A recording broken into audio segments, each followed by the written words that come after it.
think in all, we'll have time for, as long as you don't get chatty, overly chatty, it'll be about probably 8 questions we'll get in between opening statements and closing statements. Do you have another forum? You have one on the 27th, right? Yeah. Yeah. Do you have anything else that? Not that I know of. Okay. Great. How far out are we, Chris? We're just about ready. So at 6:30, it'll go to a placeholder on the screen on the channel. It'll Yep. say coming up, and you guys are counting down. So I think so. Hold on. but they'll do opening statements. All right, now Yeah, it's Sal here. will go first when we get to the question part.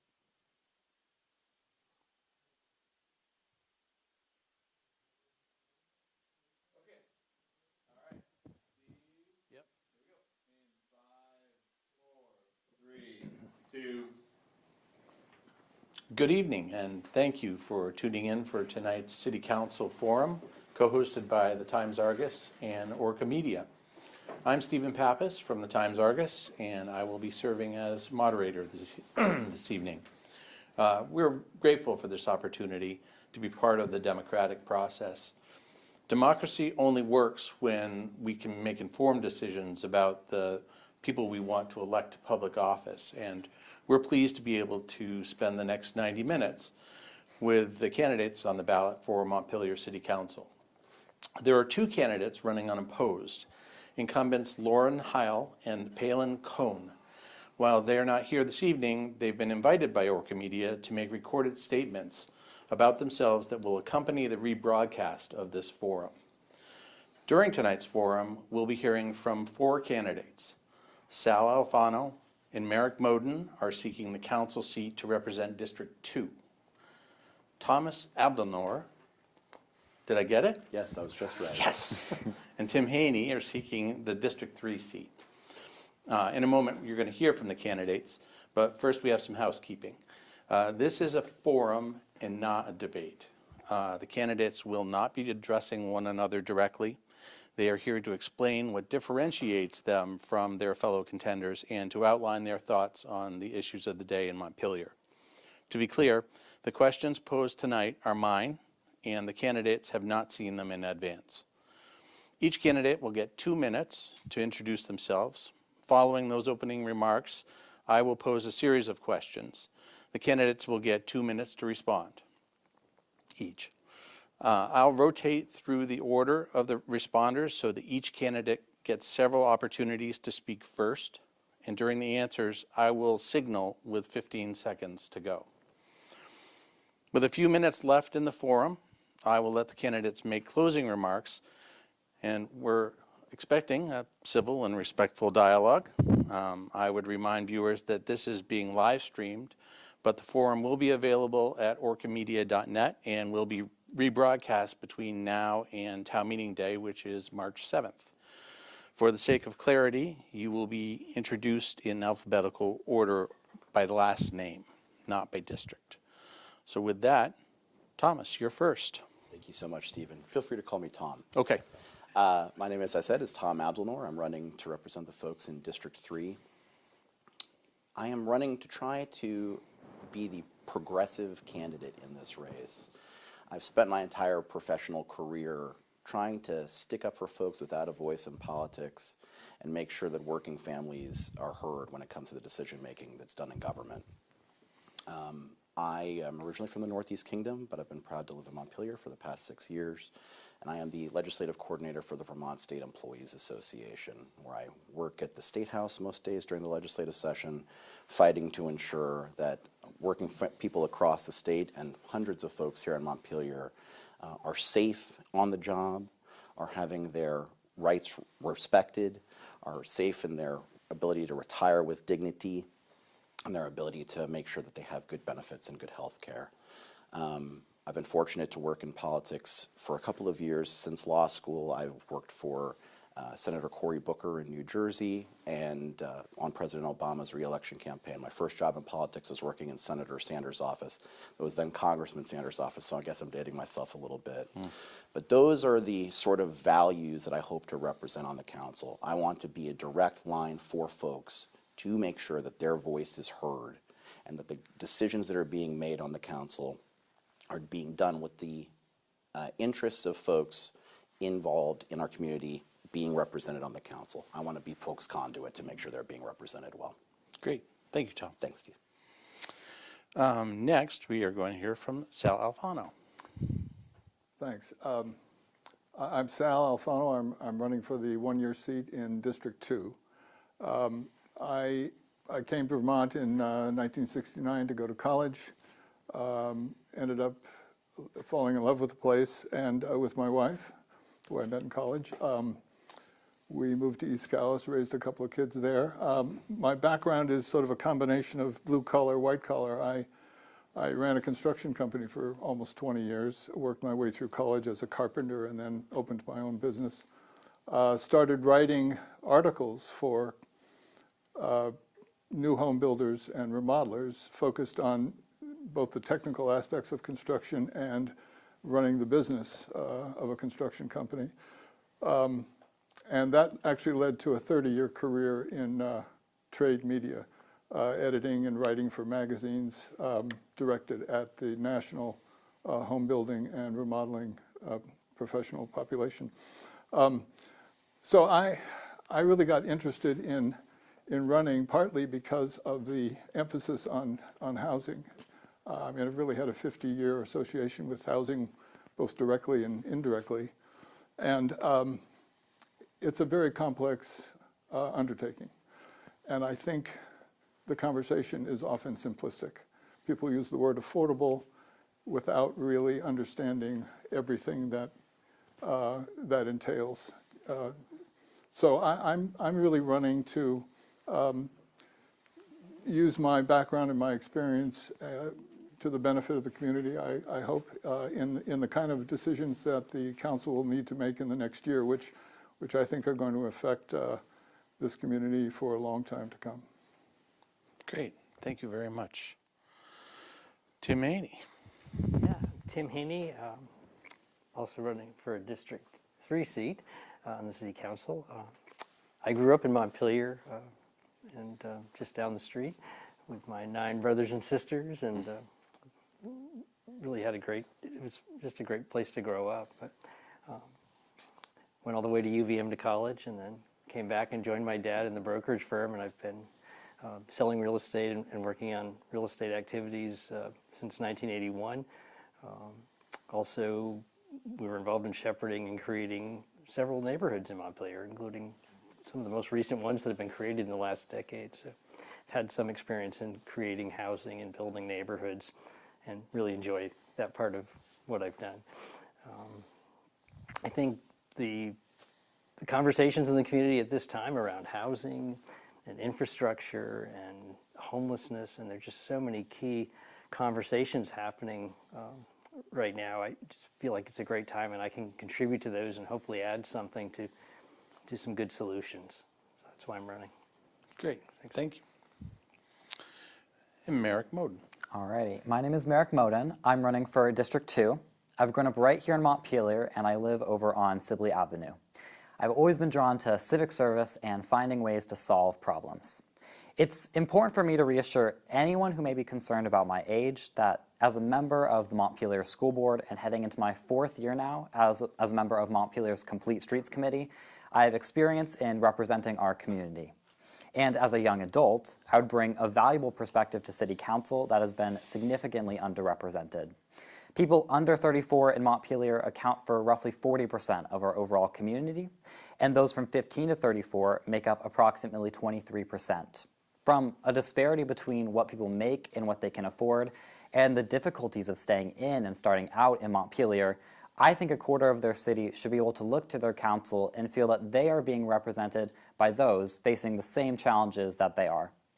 I think we need single-family and starter homes. I think a new teacher should be able to live in Montpelier, and right now they can't. They can't start out here. And I think Elks Club land is promising, and we should definitely take advantage of it. But we also need to consider other options, like how can we increase the density of our city without purely increasing urban sprawl. I think we should take another look at unused parking lots and unoccupied downtown buildings and see if we can build housing through those routes. And if we build recreational facilities on Elks Club land, I think we also need to ensure equitable transportation access to those facilities. I'd also like to make clear that yes, I'm in the college application process, and there are valid questions concerning a long-term city councilor. So let me say now, if elected, I'm committed completely to finishing out this term, and it would also inform my choices at where to attend college. And it would be my intention to serve beyond this one-year term. Thank you. Thank you very much. Well, we're off to the races. Thank you. We're going to jump right into the conversation now. Sal, the first question is going to go to you for starters. What does Montpelier need to do when it comes to economic development and expanding and improving the property tax base? Yeah, very good question. I think the housing issue that everyone seems to be experiencing now is really a demand and supply thing. So I think we obviously need to increase the supply of housing, both owned housing and rental housing. But I think we need to do it in a new way. We need to consider rezoning for multifamily, also for single-family attached housing, townhouse kind of structures, or duplexes or triplexes, instead of the sort of classic single-family with a lot. I think there's quite a bit we can do on the regulatory side, reducing the obstacles to development, streamlining the permitting, maybe loosening up some of the lot size requirements, setback requirements, parking space requirements, that sort of thing. And I agree with Merrick on using some of the empty spaces downtown for infill, and looking at some of the office buildings and commercial spaces that are empty and are likely to stay empty, at least as commercial spaces, and possibly can be reused as housing. Great, thank you. Tim? Economic development is a topic that's one that's been tough for Montpelier over the years. People also like the community the way it is, so at some level, people haven't wanted a lot of change. Housing is a key component to economic development, because people, if they're coming to work for a company or have a new endeavor here, certainly need a place to live. We have some great opportunities before us as a community. I mean, I think the key to good economic development is, as a community, having flexibility to look at options as they come and give them a fair shake and a good look, and not immediately react negatively. I think our zoning code is really rigorous, and in some ways, the process we have has earned us a reputation as being a tough place to do business. So, we've lost some opportunities over time, but there still are some really great ones. And when I worked with Montpelier Development Corp, some areas we looked into, like just kind of master planning downtown, where things could happen, there's really some cool opportunities here. So I think master planning is what I'm going to close this answer with. Is I think as a community we really need to go back to our master plan. It has not been updated in a long time. It should have been updated before the zoning was redone in 2018, and it wasn't. So I think we need to put some energy into master planning, opening our eyes to our options, and if they appear, entertain them, see if it works. Great, thank you. Merrick, what do you think? I mean, it's a great question. Just the other day in a class on the climate crisis, one of my teachers told the class how the Montpelier he moved to in the 90s is in many ways very much the same as it is today. And I mean, I can't speak to what Montpelier was like in the 80s and 90s, as I wasn't alive back then, but I can say that I think we're at a point where we have to ask ourselves, should Montpelier continue down the path that it's been going down?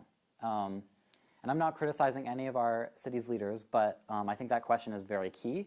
And I think the question of how we grow our economic development, how we grow our tax base, it really all comes back down to housing and the fact that right now in Montpelier, young people, even middle-aged people, many people, most people, shall I say, who aren't part of a certain income bracket, they can't move to Montpelier because there's no housing here. And as a result, we're not seeing our tax base growing. So I think it all comes back down to housing. And in order to improve our tax base, in order to build more housing, I think we're going to require a multifaceted approach. The Elks Club being one facet. The other facet, as I mentioned earlier, we're looking at unused spaces downtown, upstairs buildings perhaps that building owners might be able to rent out.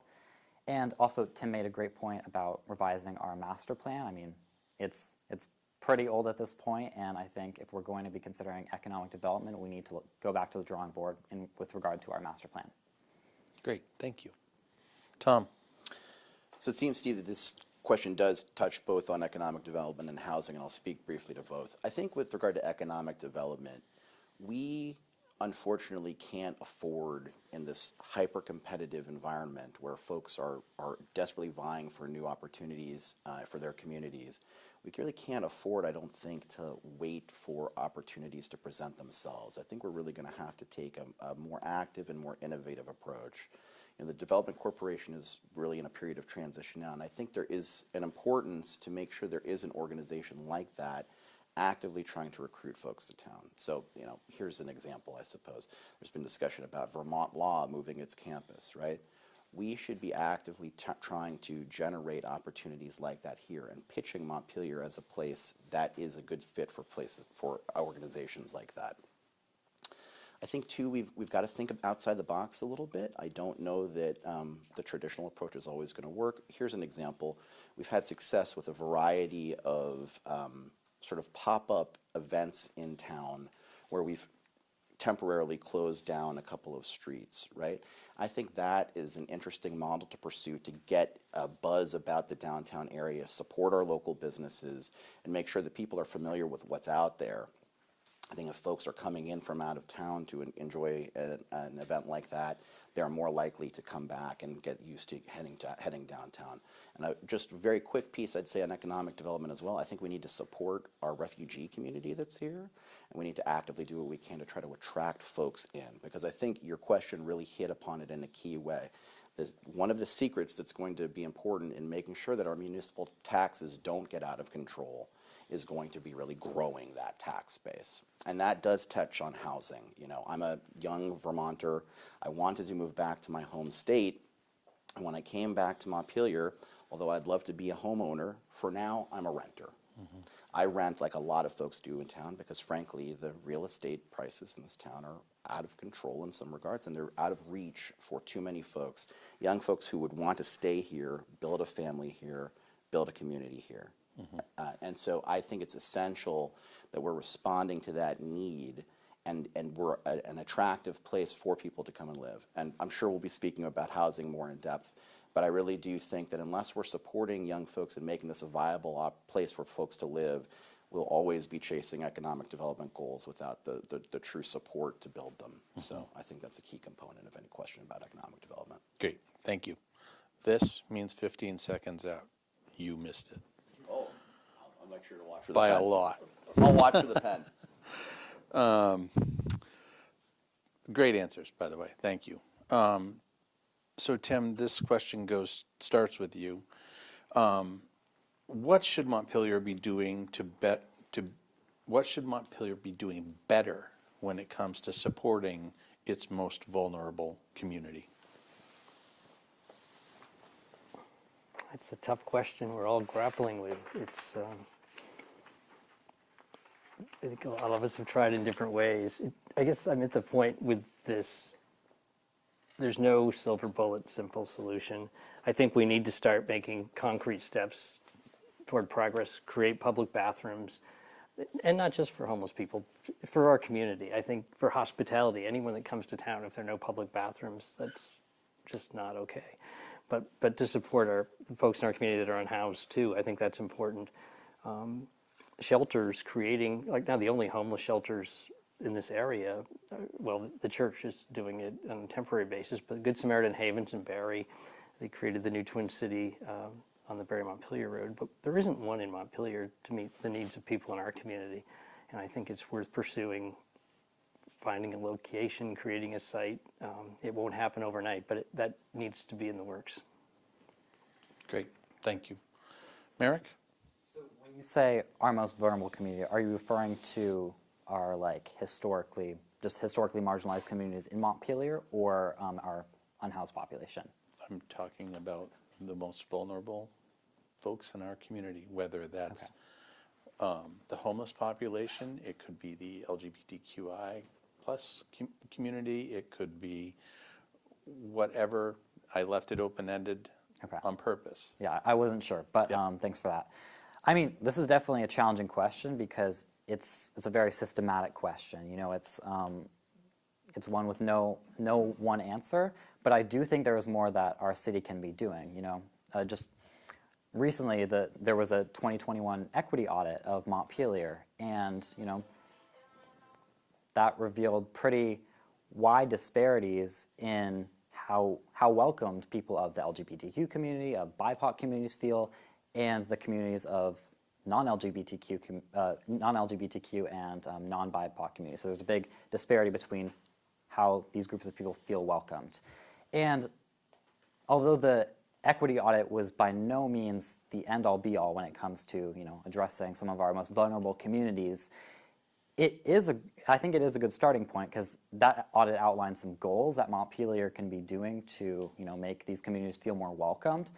And unfortunately, none of these goals were translated into the 2022 through 2023 City Council strategic plan. So for the 2023 through 2024 strategic plan, I think we absolutely need to go back to that equity audit, look more at the things that it outlined for how to make people feel more welcomed, you know, and most notably, effectively planning new strategies to engage with those communities, because we get a lot of feedback. You know, the City Council gets a lot of feedback from, you know, I would say a few very vocal people, but that's not encompassing that's not encompassing everyone in Montpelier, and I think we really need to be targeting for public outreach the people who are not likely to come to City Council meetings and not likely to attend listening sessions.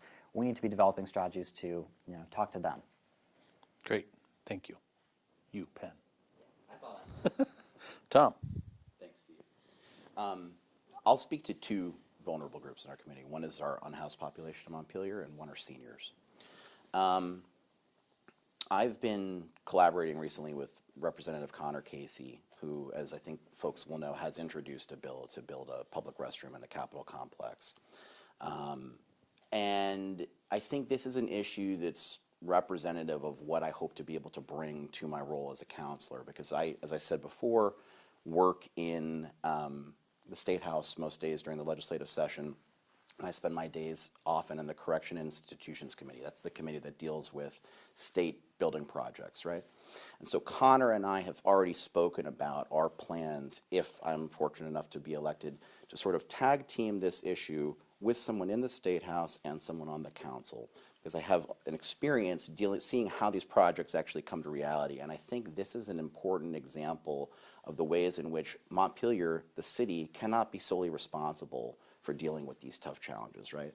We need to maximize the benefit of being the capital of the state of Vermont, and the state of Vermont needs to get involved in these issues.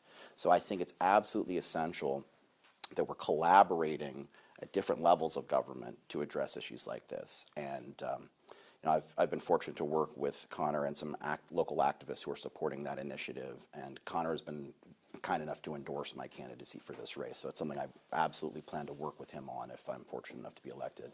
With regard to seniors, as I said, I work representing thousands of Vermont state retirees. My background in law school is that I worked at the Center for Medicare Advocacy, and right now we're dealing with a really, in my view, immoral proposal to try to kick thousands of retirees off of their health care plans and to put them on risky Medicare Advantage plans. That's frankly a disgusting proposal at a time when our seniors are more vulnerable than they've ever been. So I really think it's essential that we help both of those groups. Thanks, Great, Steve. thank you. Well, I think to describe a vulnerable population, I mean, it's so varied, really. I mean, you've all named several, but there, there's also people who can't afford their medication. They can't afford to heat their homes.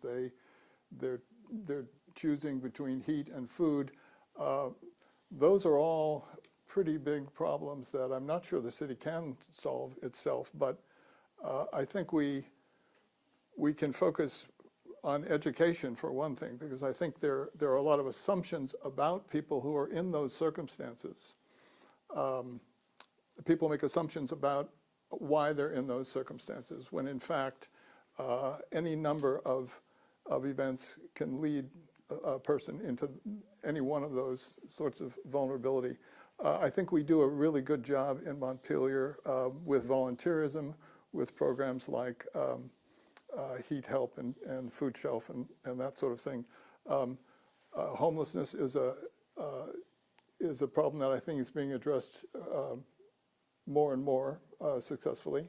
But again, we're not going to be able to do it alone. So I think we do need to cooperate with our state reps to see if we can get some help from the state across the board, really.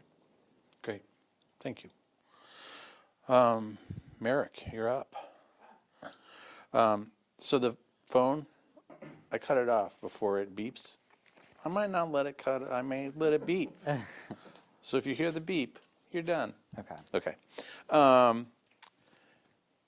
The question of the day, what's wrong with Montpelier's infrastructure, and what is the city council, from a city council point of view, what can be done to ensure that it's fixed? Mm-hmm. That's a really great question, because we have so many infrastructure challenges, from our very documented water issues, having, what is it, on average 2 water pipe bursts every week over the past few years. That's a big issue. So of course, is what everyone knows, our pretty bad situation with regard to roads. So I'm on the Complete Streets Committee, and I think something about our roads that often gets perhaps a little overlooked is they're not just bad if you're driving on them, but if you're a pedestrian, they're also not very safe, or a biker. They're hazardous, quite frankly. We get quite regular complaints about obstructions in the road, or how there are often line of sight issues, especially if you're driving down State Street, for instance, and in the wintertime, snow piles up, cars also pile up on the sidewalks. If you're driving, it can be really difficult to see anyone crossing the road, and if you're walking, it can also be difficult to see anyone driving.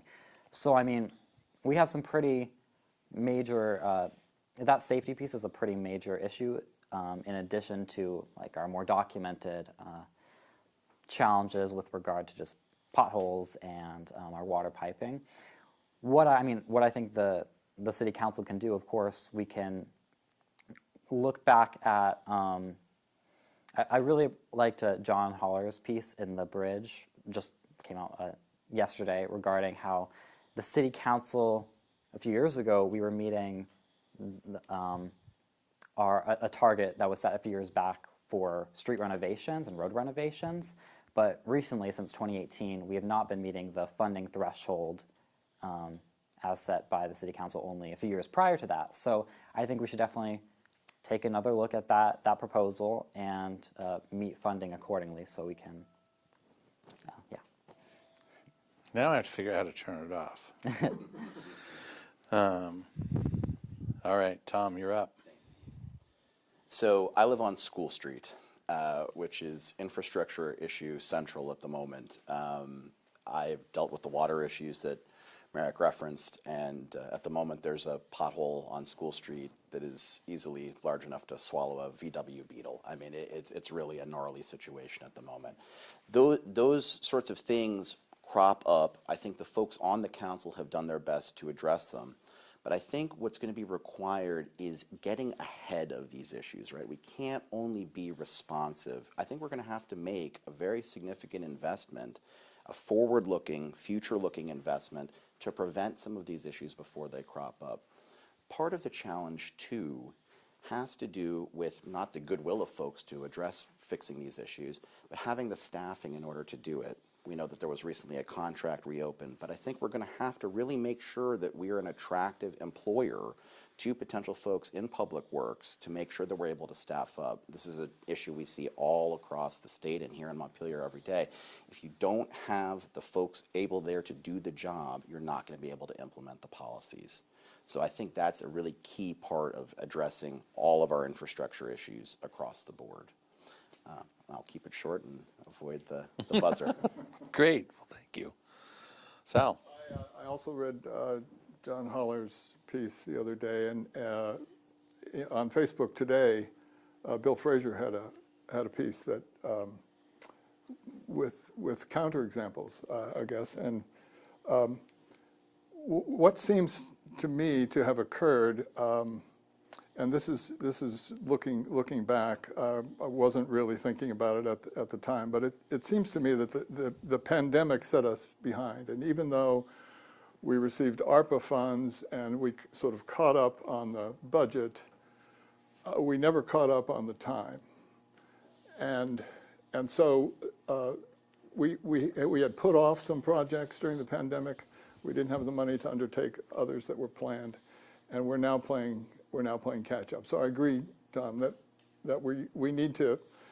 I mean, as I go around and talk to people, all I hear is about infrastructure. And you know, I've now experienced firsthand some of the roads, and they're pretty bad in places. And so people are impatient.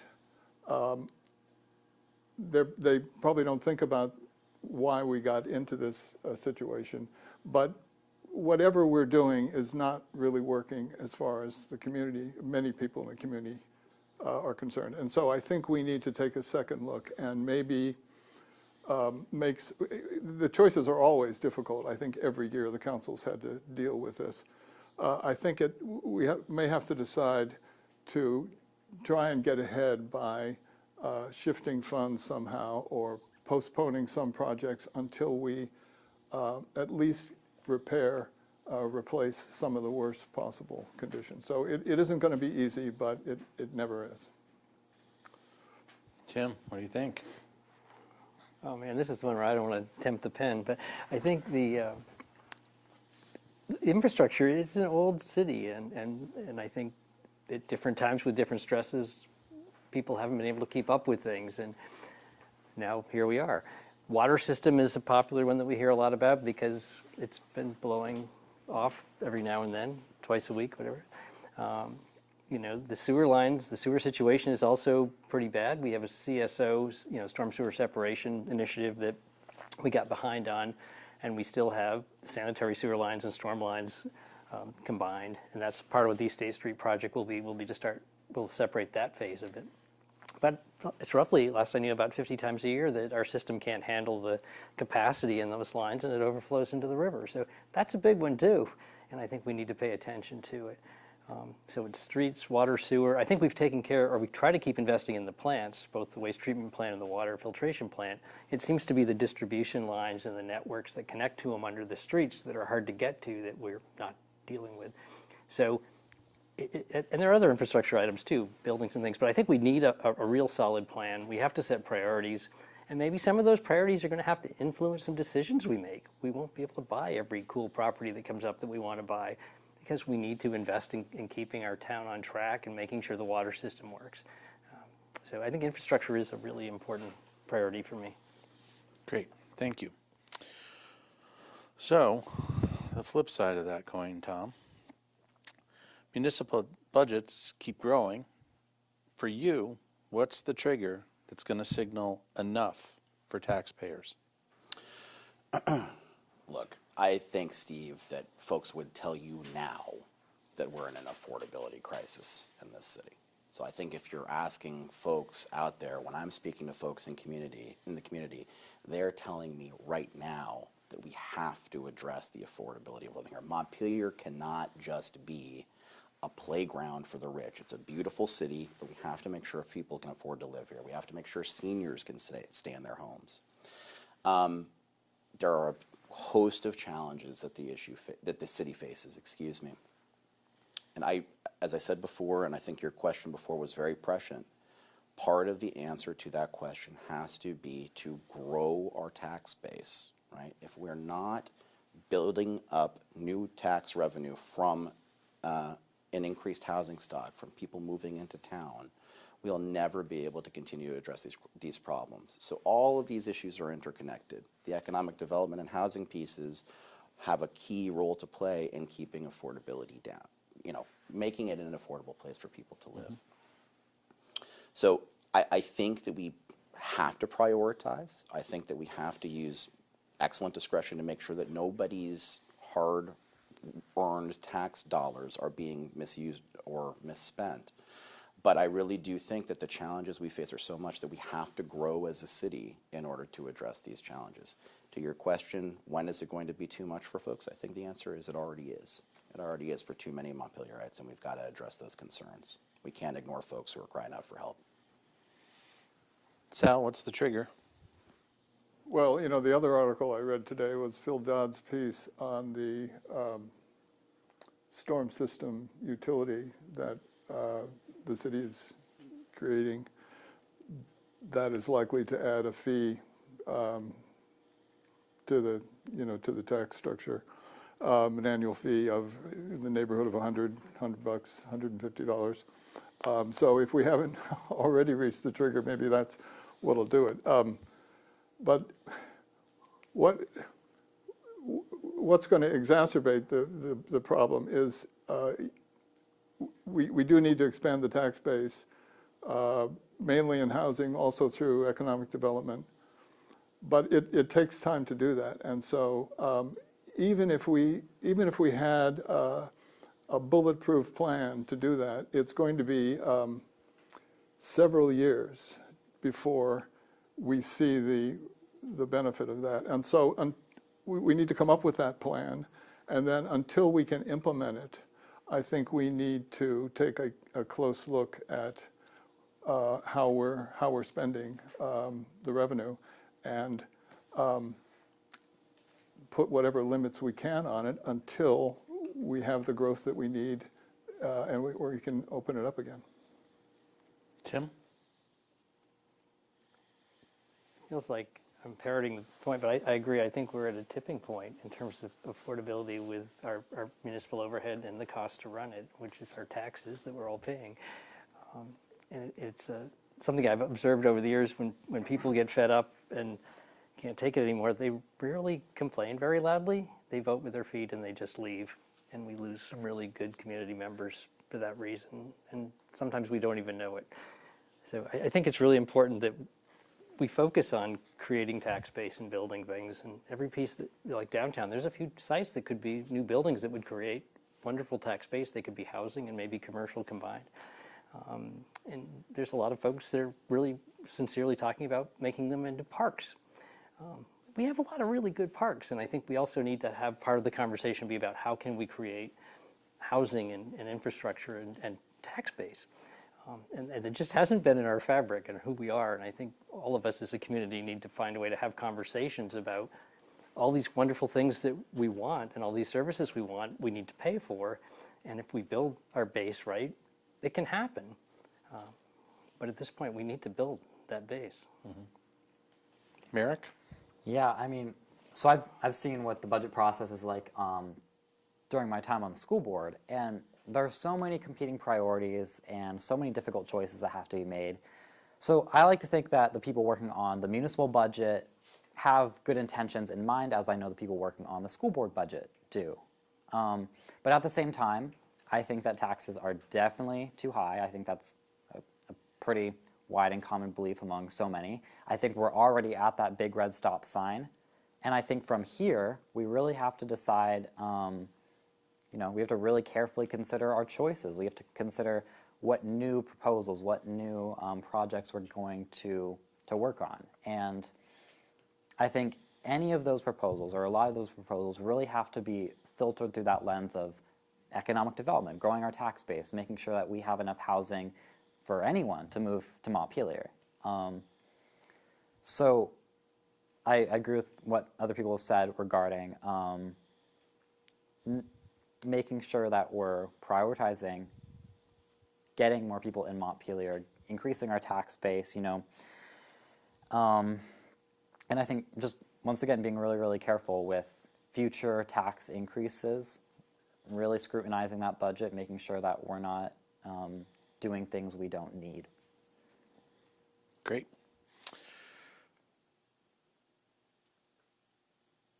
Sal? Push has been made to decriminalize sex work in Montpelier.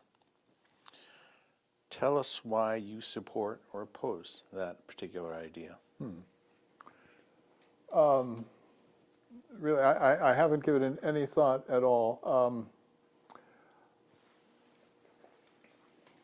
My only experience of decriminalized sex work is in the city of Las Vegas. And I don't like what I saw. I think I suppose from the sex workers' point of view, it's a whole different thing. They have a whole different point of view, but I think it just changes the character of the city too much. In Montpelier, it just seems like a complete mismatch. It's just not going to work.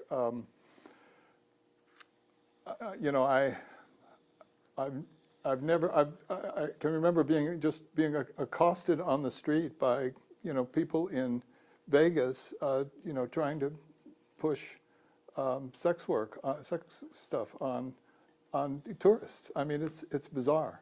So sort of off the top of my head, I have sort of a gut reaction against it. I can't imagine it fitting at all in the city of Montpelier. Mm-hmm. Tim? Yeah, I haven't any experience or anything to know what to compare this other option with. I've never even been to Las Vegas, so I haven't seen that side of it. But to me, I just haven't encountered anything that would make me. I can't help but wonder: is it was it this saying a solution in search of a problem? Is this an issue in our community? And if it is, then it should be discussed. And if it's not, let's move on. I guess to the point, and I'm going to follow up in regard to what you just said, it has been brought up by the council before. Mm-hmm. So, Merrick? So I'm going to take a different approach because I think less criminalization is better.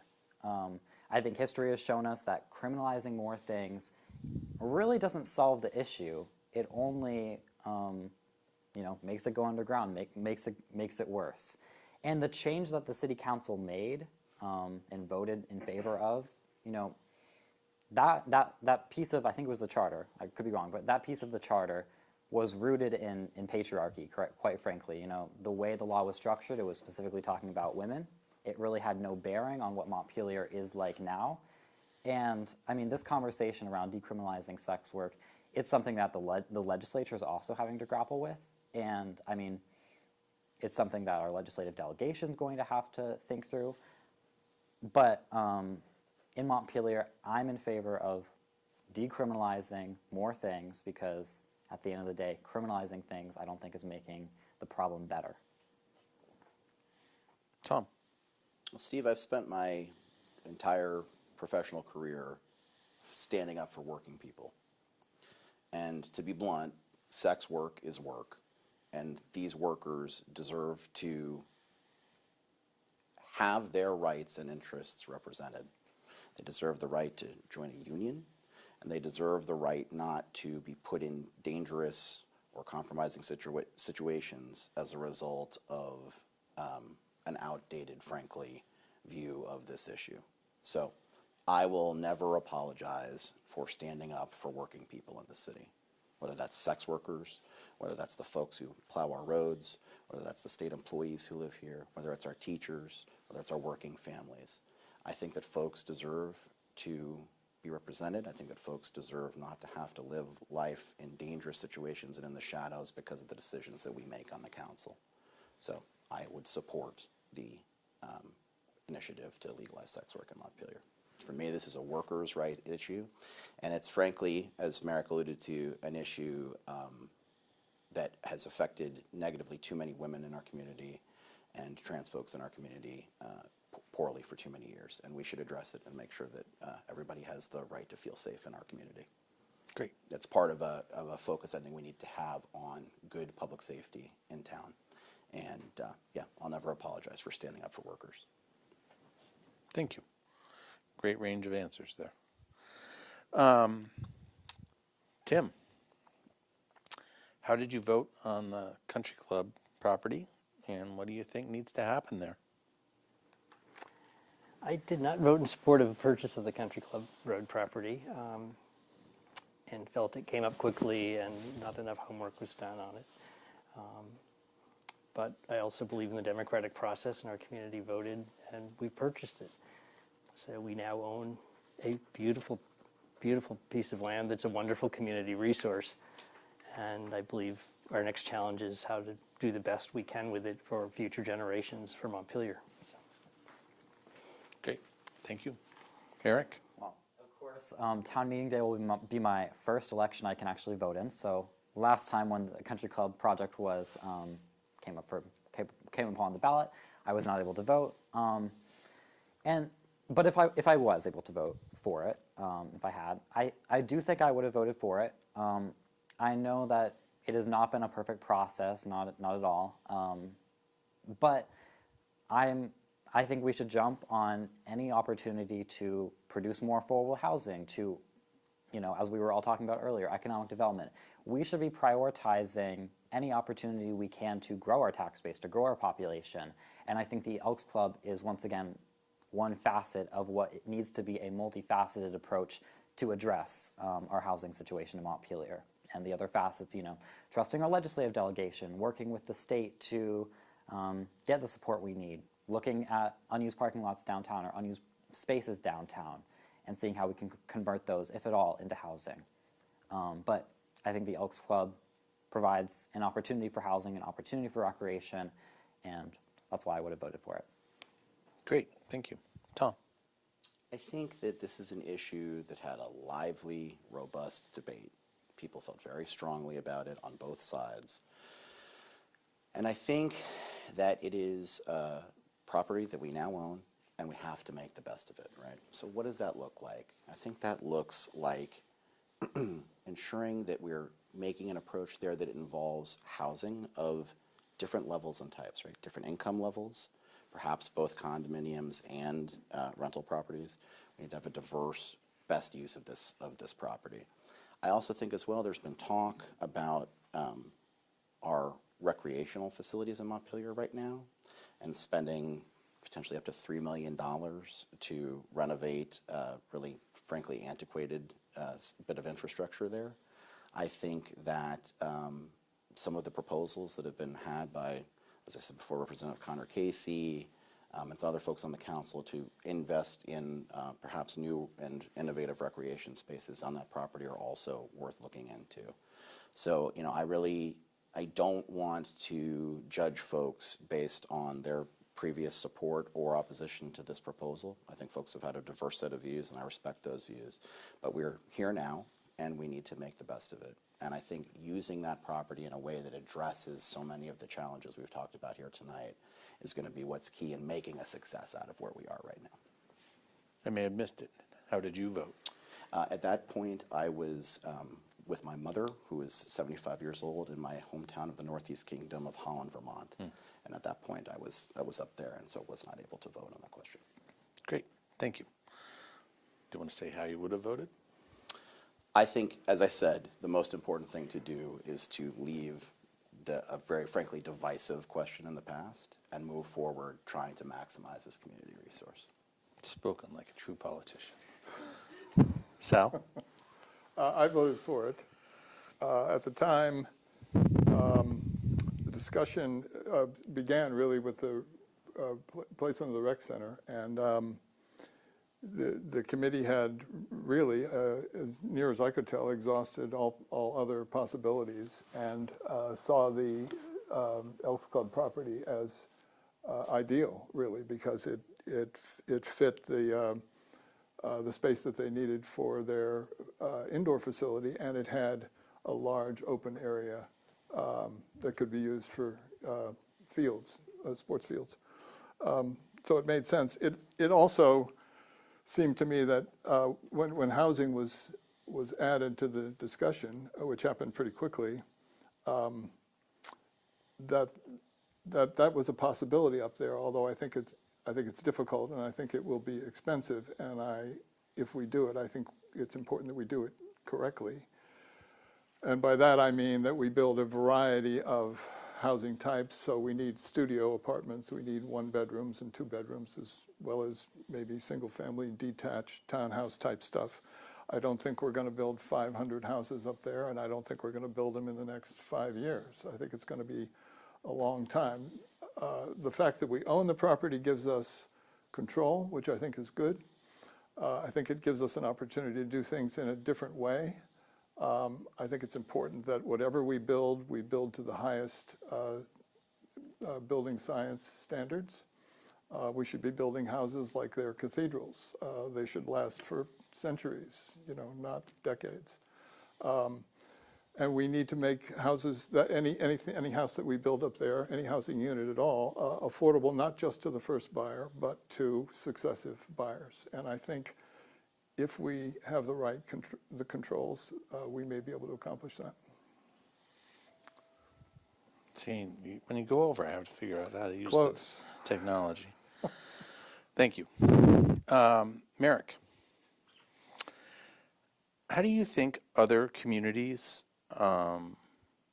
perceive Montpelier these days? And do you think that these perceptions are justified?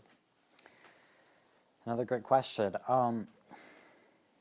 I mean, I think many other communities, cities and towns across Vermont are dealing with many of the same issues that Montpelier is. So I think they understand, that they're kind of going through the same thing. Burlington, for instance, has a significant issue with their unhoused population as well, challenge with their unhoused population as well.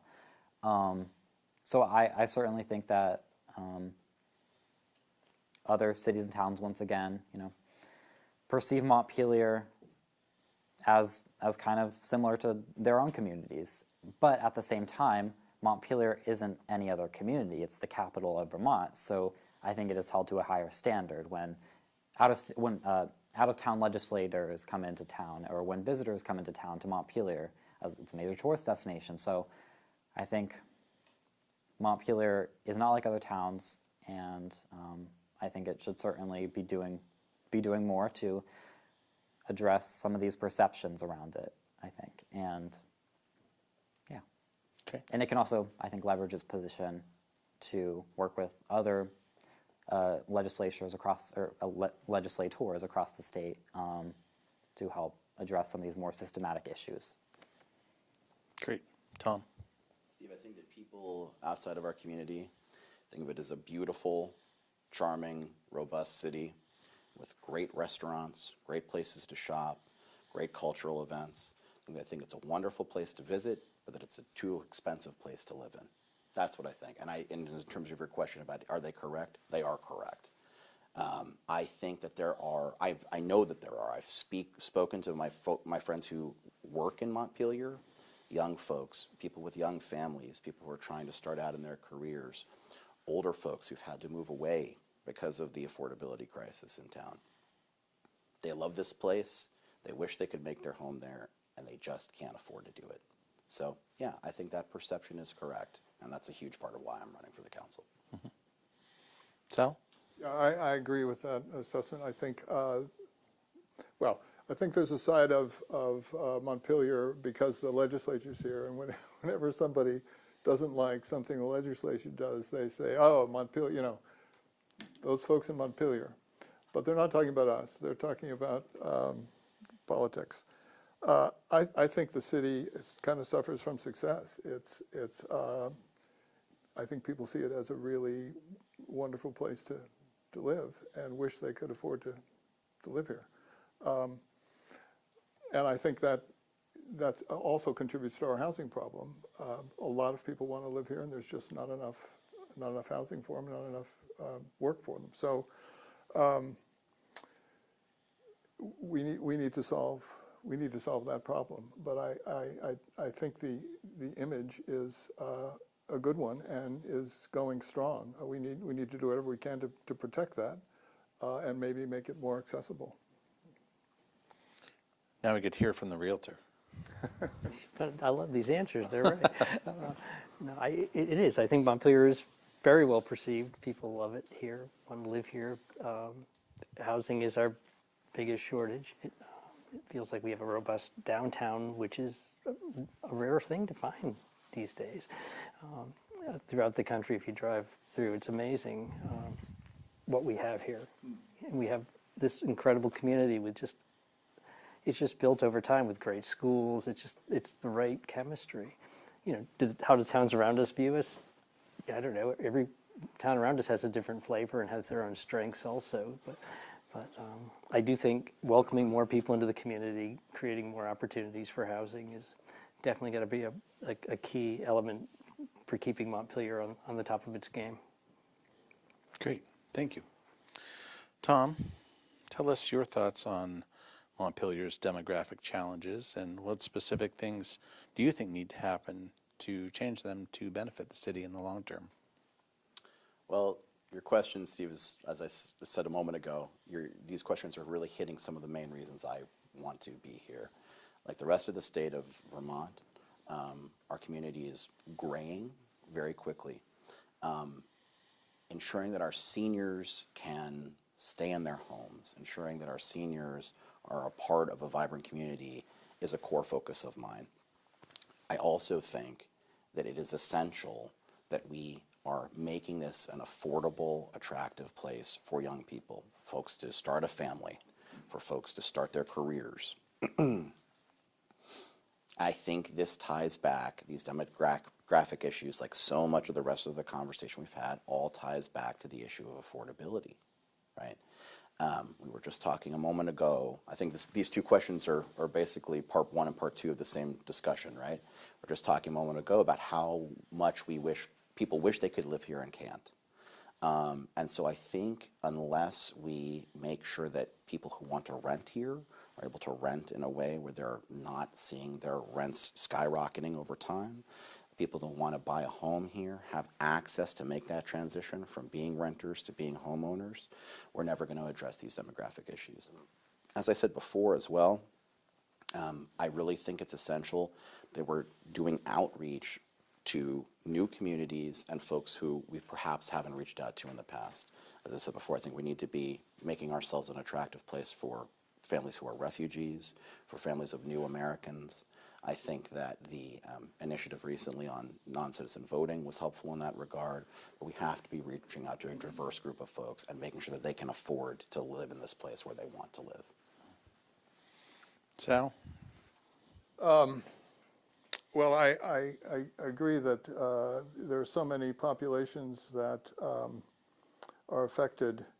I mean, there are certainly the seniors who can't afford to live in their homes, and then there are young folks who are just looking for the first time for a place to live. I was actually surprised to find that Vermont doesn't have much in the way of rent control legislation, and maybe it's time to think about that at the state level and see what applies or what might apply in Montpelier, because when we have this supply-demand situation, prices, the market just goes crazy. And I think we also have to find ways to give relief to people who are being driven out of their lifetime home, particularly seniors who just can't afford to make the property tax. One solution is alternative housing, so that they have a place that they can afford to move to and open up that housing to someone younger, still working, who can maybe better afford it. So the problems circle back over each other. I think the solutions are interconnected. Tim? Repeat the question again, please. Sure. If I can find the question again, sorry. Where am I here? Tell us your thoughts on Montpelier's demographic challenges and what specific things you feel need to happen to change them to benefit the city in the long run. Demographic, the aging of our whole country is an issue, but certainly it's a big issue for us. And how to make it a place where younger families can be involved with their lives is their housing needs change and their needs for whatever happens in their families. And it seems like housing is a key part of that, and having options for people. I think the older folks who are feeling squeezed out of their homes by taxes, we've got to remember we have Act 60, and I think it's about 70% of the taxpayers in Montpelier get property tax relief from the state from that program, which really is a powerful program, and I think it helps a lot of people. I think some ways the best thing would be to have options for people. Is when you get to different points in life, you need something different. Maybe you don't need the big old Victorian house with stairs everywhere. Maybe you need something more on one floor, or and it's having those options to allow people to transition. And when the gray-haired folks move out of the big house down to the smaller place, then that opens up another home for possibly for a younger family to move in and enjoy it. So. Well, I have a lot of thoughts on the demographic situation playing out in Montpelier. I mean, our community is aging, and unlike in the past, young people aren't coming up to take over the resources and the needs in town.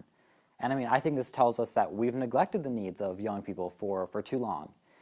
And I mean, we've known for some time now some of these underlying trends, like the fact that grades in the younger grades in the Montpelier School District are smaller than they used to be. So I think this shows that we're already aging, and the trends show that this isn't going to change anytime soon unless we take, I think, some decisive action. And I mean, this is probably the issue most near and dear to my heart because, once again, the 2021 equity audit showed a real disconnect between the people on city council and this community. And I mean, there are multiple reasons for this, but I think one way to help close that divide, and I say what better way to close that divide between how people in this community feel, especially groups like young people who can't find a home here, what better way to make them feel welcomed than by electing younger individuals to city council and really showing them that their needs are our city's priorities. I also thought it was really horrifying to hear last week in the mayoral forum that the Census Bureau defines Montpelier as a NORC, a naturally occurring retirement community. That is definitely a very concerning trend and fact right now, unfortunately. Great. Thank you very much. Sal, in your opinion, has the district heat plant been worth it? I really don't know. I've heard opinions both ways. It sounded like a really good idea to me when I heard about it. I haven't been involved with it much really until recently, but I think if it is struggling, we ought to, as we go forward with our infrastructure plan, we ought to integrate it somehow. If we need more hookups, for example, we ought to do that while we've got the street open. If we're going to do infill downtown or development downtown, we ought to see if there's a way that we can tie into it. So if it's successful, great. If it needs help, I think there are ways that we can probably help it by integrating it into future plans. Tim? The district heat plant is owned by the state of Vermont, and Montpelier's loop is off that plant. We were a guest at their table. They set the rates and define what we pay. The prices coming off the last several years have been I have a property on the system, so I'm really familiar with it. And you pay, it's roughly a third more to heat your building with that system in previous years than you would if you just bought fossil fuels at the market price. So it didn't make a lot of economic sense. Plus the cost to hook it up and be connected to the system initially, if you had to spread those out, it's expensive. However, oil prices went up this year. It's still not a deal to be on district heat, but it doesn't feel as bad as it did last year. And it was predicated on $4 a gallon fuel. When they put the system in, they went way over budget. The city did on the loops they put in, and I believe they cut back on some of the pipes and the capacity. So it somewhat limits how many more people can hook up without more capital being put in. But there is room on the system now, and I think the concept is great. I think we've just got to look at it for down the road to say, do we stay on the loop with the state, or maybe someday we should look at having a plant we can control? Because I think the state needs a lot of their capacity for their future down the road too, and they're not anxious to share. So if we want to grow, we're not going to grow on that plant. District heat has certainly been a mixed bag. I think to say whether or not it's worth it, we really have to consider as a town our priorities, and we have to map that out. Are we committed to reducing our reliance on fossil fuels, on getting to our net zero objective? If so, then from that standpoint, district heat has been a success because for those on it, it has reduced our reliance to fossil fuels. But at the same time, it's a mixed bag because it has come at a high price to those users. But I mean, so I think we really have to consider that question. What are our priorities? Is it fossil fuels? Is it reducing our reliance on them? Or is it on the tax burden? But I think district heat could be worth it, especially if we get more people on it, get more people on it, spread out that tax burden on a wider area. I think we could do that through incentives for sure. Yeah, I think there are things we could do to make it better. Tom? I think this is another one of those questions where none of us were serving on the council at the time, and we are where we are now. We need to make the best of it. I think it's important, as Merrick pointed out, to acknowledge that this does play a role in something I wholeheartedly support, which is continuing on the great work that now Senator, then Mayor Ann Watson did when she put us on the path to 90% renewable energy and reducing our fossil fuel imprint, by 2030. So I think we need to think about questions of this type in that regard. I think that's an essential part of what we've got to do moving forward, and I'm very honored to have both Senator Watson and Councilor Lauren Hurl, who's an incredible environmentalist, their backing. I think this also goes back to what I was discussing very quickly before, which is the importance of having somebody at the negotiating table with the state when state projects are being done who understands that process very well. This is another issue that came before the Corrections and Institutions Committee where I routinely sit and testify. So I would like to make sure that going forward, when we're setting the terms of what a project like this is going to look like, that we're working together with folks like Representative Casey, like Representative McCann, folks who I have a good working relationship with and who have endorsed me. I'm going to take 20 seconds of the question, if I have it, to just quickly loop back on one issue on the demographic question. I think an important point to focus, we haven't discussed it so far tonight, is childcare, childcare, childcare. My mom spent her career training folks to provide childcare, and that's a key part of addressing our demographic challenges. People will say, oh, that's not a city issue. I think we have to make addressing issues like that for young families part of our priorities in the city. I think we have to partner with groups like Let's Grow Kids and make sure we're addressing those community needs as well. Great. Boy, you eked that one in. Had to squeeze it in. It's such an important issue. I hope we discuss it more in the rest of the debate. Well, perhaps. We'll see.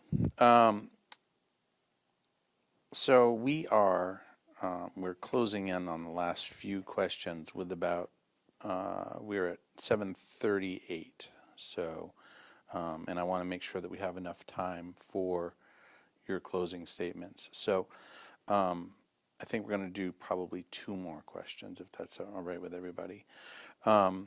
So we are looking at, who are we looking at? Tim, Okay. when you are looking at Montpelier and you look at the things that we do now and you look what other communities are doing around us, what do we need to regionalize and what do we need to consolidate? It's really a good question because I think we do a lot of things just because we've always done them the way we do them. You know, it seems like I think we need to find a way toward more county government in some areas than we have in Vermont. Town clerks are sacred here, but in terms of how the world works now, I think county government would be a much more efficient way to maintain public records. More and more they're electronic and more standardized. So I think that's an important piece that we need to look at. And I think we also need to look at sharing resources because really we're Montpelier with our 8,000 people in the middle and the U32 communities around us. I've always been, well not always, but since my days on the school board, and I still think we need to have a conversation with U32.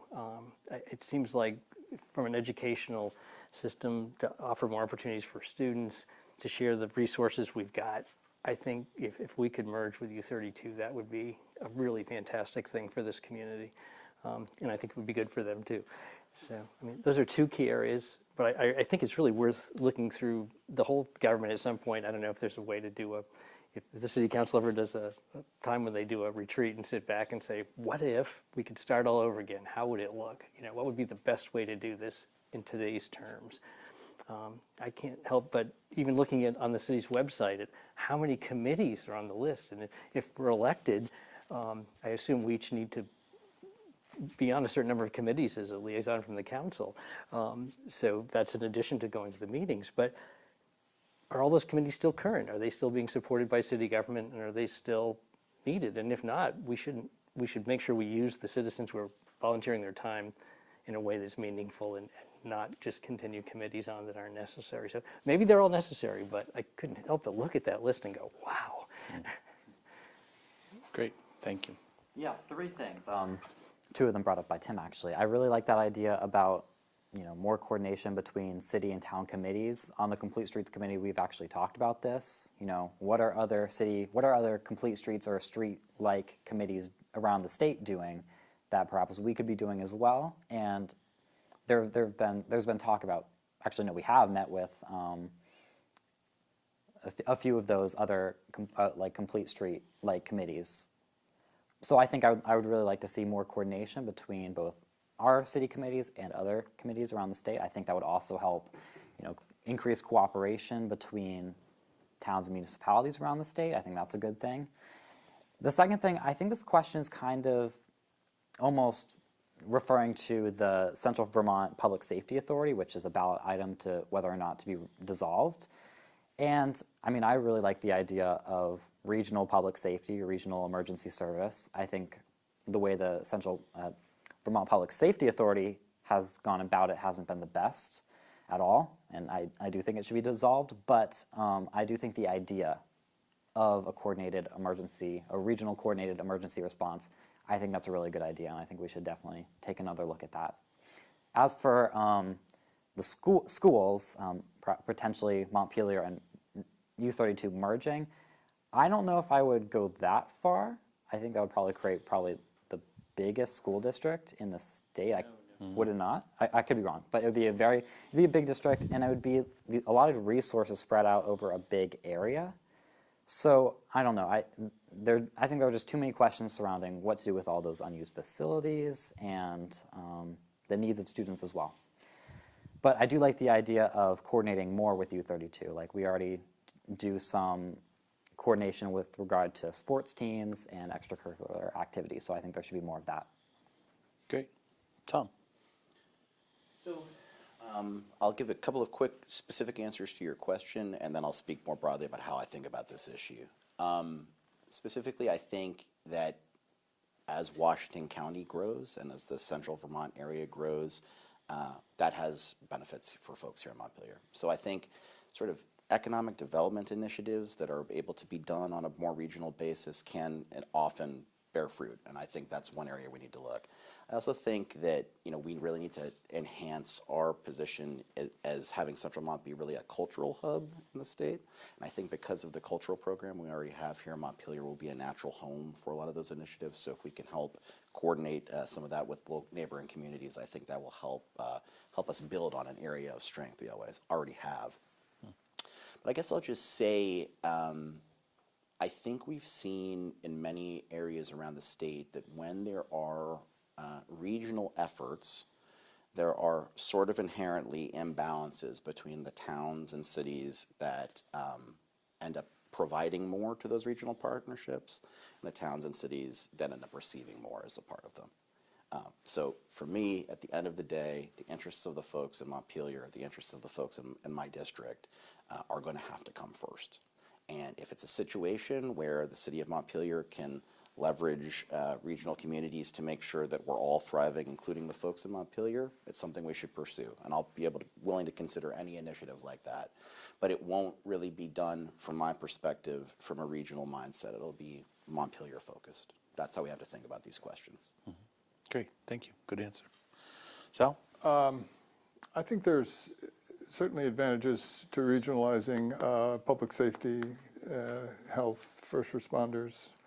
I'm a little disappointed that the CVPSA appears to be not working out. I hope that if it's dissolved, we come up with a plan B and try again and correct whatever mistakes we made, because it just seems to make sense to me, eliminating a lot of redundancy and enhancing the effectiveness of the program. I don't know how we negotiate the pilot with the state, but I think we ought to do it as the state has a lot of real estate in a lot of towns, and if we don't do it as a group, we should. I can understand why the state resists change, or at least radical change, year after year. But I think if we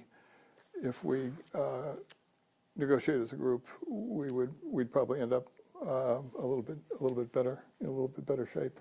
Other than that, I'm willing to entertain consolidation. I don't know about the rivalry between Montpelier and U32, but even that might work out. We'll see. But I would entertain consolidation as a possibility. Yeah. Great, thank you.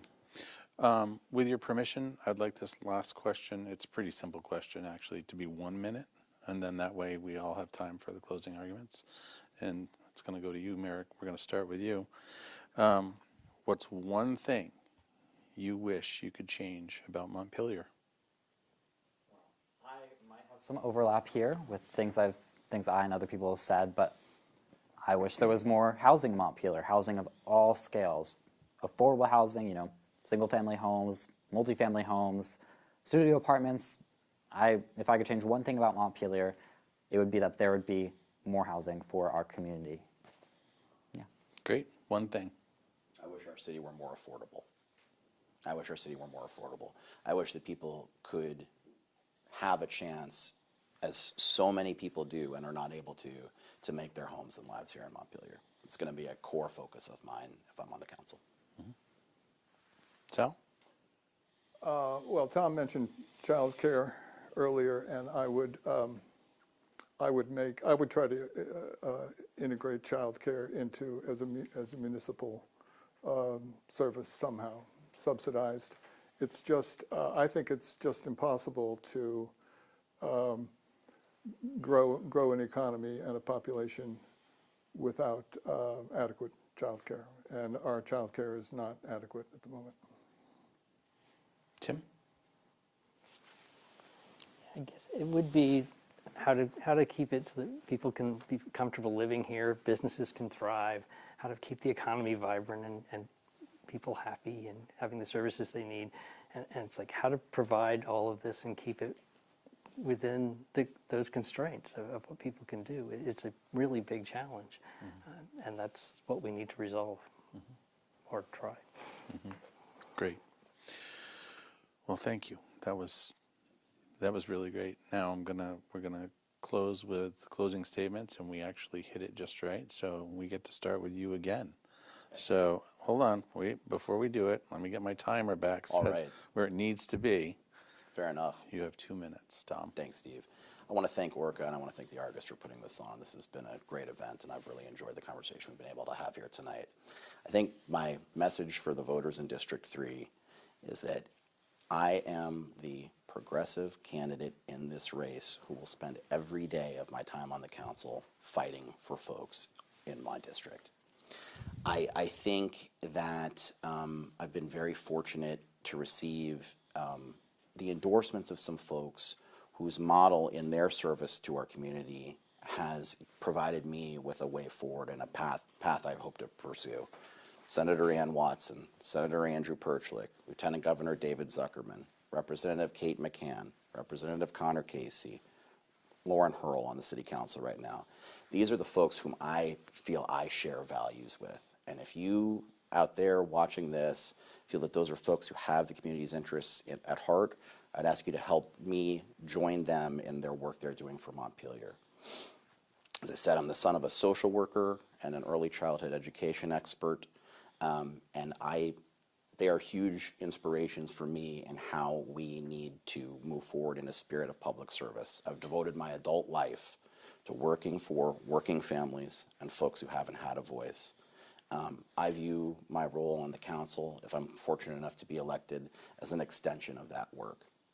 And I think it's the most important thing anybody in municipal government can do is to be a voice for the folks in their district. Very quickly, I know I'm probably short on time, but I think this is an important point. My model of what it means to serve in municipal government comes from my time working for then Mayor and now Senator Cory Booker. And his model of city government is when folks in their community had a problem, they called him up, they texted him, and if there was a pothole on the road or something they needed addressed, he himself would show up with a truck. I will always make myself available to folks in Montpelier to address their concerns. I want to serve them. Thank you very much. Sal? This has been a really good discussion, a lot of good ideas here.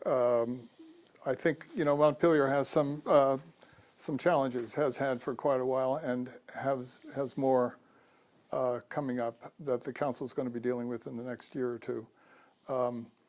That will affect the character of Montpelier for the next decade. I think that my experience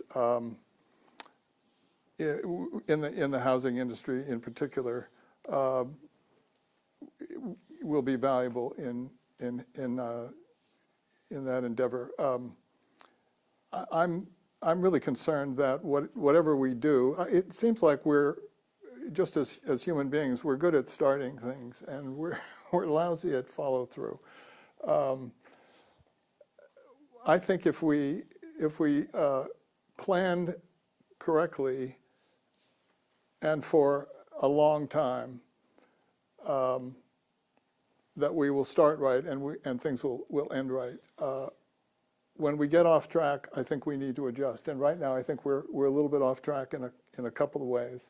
And I think we need to make some corrections in the next year or two, along with some very long-term plans for housing. What worries me is the length of time that takes. And so I would like to find ways to streamline that process. But we're never going to get it down to, it's not going to change overnight. And the solution for that, from my point of view, is better communication. I think we do a lot of explaining after the fact. I think we ought to do more communication as things develop. And so I've been talking with people in the community about making sure that if I'm on the council, I communicate on a regular basis about, in real time about what's going on. Great, thank you very much. Tim? Thank you. Thank you for doing this forum. It's been great to meet all of you too and have this conversation. It's the first time some of us have met, so this has been really nice.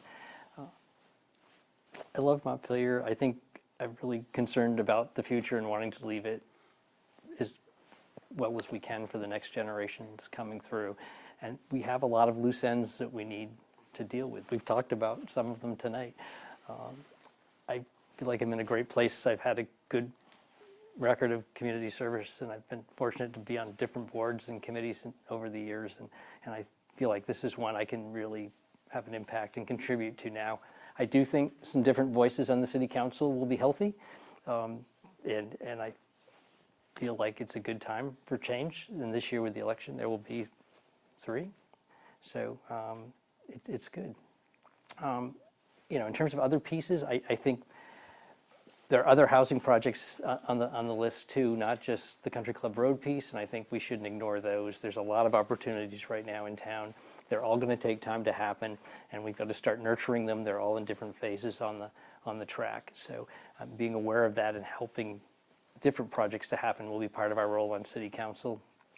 I do want to mention that master plan again, because as I attended a meeting at the Elks Club and people were talking, I couldn't help but think how starved the community is for this master plan, because some of the issues those folks were talking about for the Elks Club, putting a school up here, building a rec center here, those are really topics that should be part of master planning for a community, and should be located in the right place in town, depending on community values. I think walkable is one key value for a rec center. So for what that's worth. But so anyway, that's it. Thank you very much.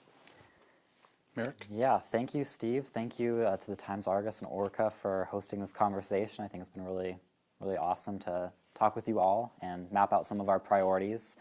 Right now, I feel, as so many feel, that we're at an inflection point. I think the decisions that we make now will affect everyone, but if we don't start paying close attention to the needs of the future of our community, young and middle-aged people, then they're not going to choose Montpelier over another town and community that will prioritize them. And this is why I'm running for City Council, because I think having a wide assortment of voices on the council is crucial for the decision-making process, and I'm focused on addressing the disparity between what people make and what they can afford, especially regarding housing in Montpelier. And I'm also committed to working on efforts to fight climate change, champion LGBTQ equality, and support sustainable and safe infrastructure, including roads, drinking water, and sewage treatment. I'm also proud to have received the endorsement of Rights and Democracy Vermont and representatives, state representatives Connor Casey and Kate McCann, and I hope to continue working with them and championing so many of the priorities that and needs that so many in our community are facing right now. So thank you, and I hope I can earn your support on March 7th. Well, thank you very much, folks. That was a really good conversation, and I want to thank all of you for joining in that conversation tonight, and for the viewing audience for taking part as well. A big thank you to Orca Media for hosting and recording and rebroadcasting. And a few quick reminders, you all get to reconvene here in a few days. The Montpelier Rotary is hosting a forum on Monday the 27th from 12:30 to 2 in the council chambers at Montpelier City Hall for the mayoral candidates, and then a second forum for you folks, the city council candidates, will follow up at 3, and Orca is going to be providing coverage of that as well.